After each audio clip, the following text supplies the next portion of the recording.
The memories Kim Lundberg has of his grandfather, affectionately known as Far Far, consist of the many things Hans collected on his travels and Kim's childhood memories of his visits. When we came to visit, he'd hand us a handful of pencil crayons, colored pencil crayons, and he'd take us down into the basement. He had these huge walls with magnetometer survey results graphed out on paper. You know, he'd hand me a red one and he said, I want you to fill this one with red, and my brother would get one and he'd do the yellow part. As children, they were unaware of his impact on the mining industry. I would say that Lundberg was one of the fathers of geophysics in Canada, but other people who are geochemists may say that he was one of the fathers of geochemistry in Canada.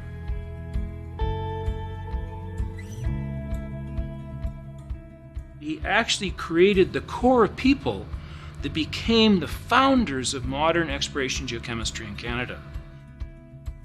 Hans Lundberg's story began in Sweden. My grandfather was born at Bullabäcken, which is the family home in Lidingö, which is the east island of Stockholm across the bay from the Maid City. He had an early interest in mining. I mean, in 1911, he was making sketches of miners, mines, and mining operations in a little sketchbook. So there's obviously something that fascinated him about mining that was an abiding interest for the rest of his life. After graduating from the Royal Institute of Technology in Sweden, Hans Lundberg became a lecturer at the institute. While still in his 20s, he and a colleague developed the award-winning equipotential method, which led to the discovery of deposits in Sweden in 1918 and 1922. The equipotential method that he invented with his colleague was a technique where you would inject current into the ground at a very low frequency, essentially what's known as a direct current technique, and you would measure the potential on the ground and find places where the potential was equal.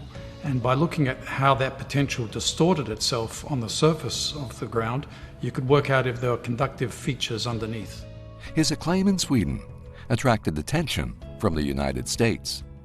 He came over in, I believe it was 1923, at the behest of a financier in New York. His first contract was for 6 months, and I believe he was offered $125 US per day, which in those days would have been, for some people, a year's salary. When working for SRCO, he made one of his most important discoveries at Buckens in Newfoundland, where he was one of the first to combine geophysical and geochemical surveys. They did a survey in a swampy area where there was no obvious geology. No sooner did they dig down below the cover than they found mineralization.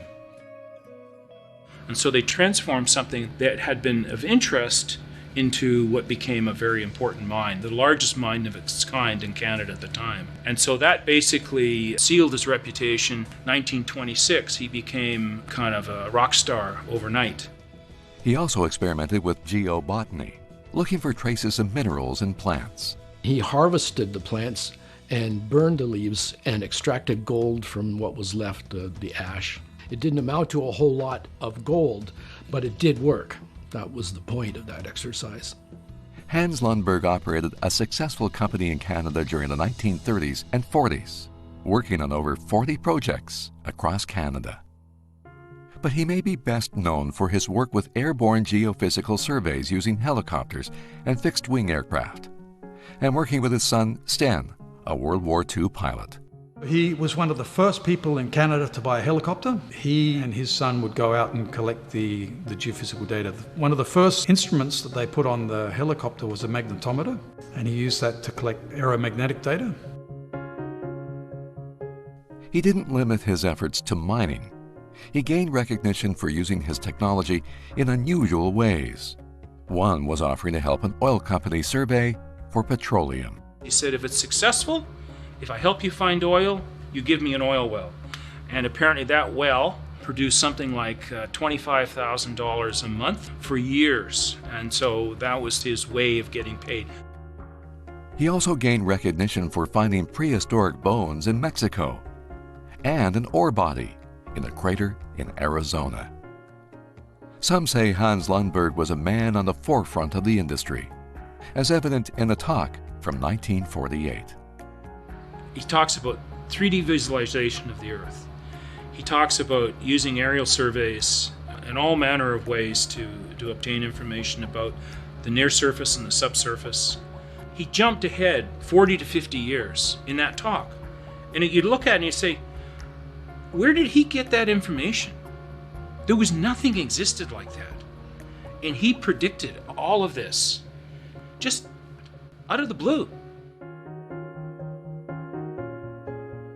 It's not just his discoveries, but Lundberg's willingness to share his vision, findings, and technology that have made him an important figure in the history of geophysics in Canada.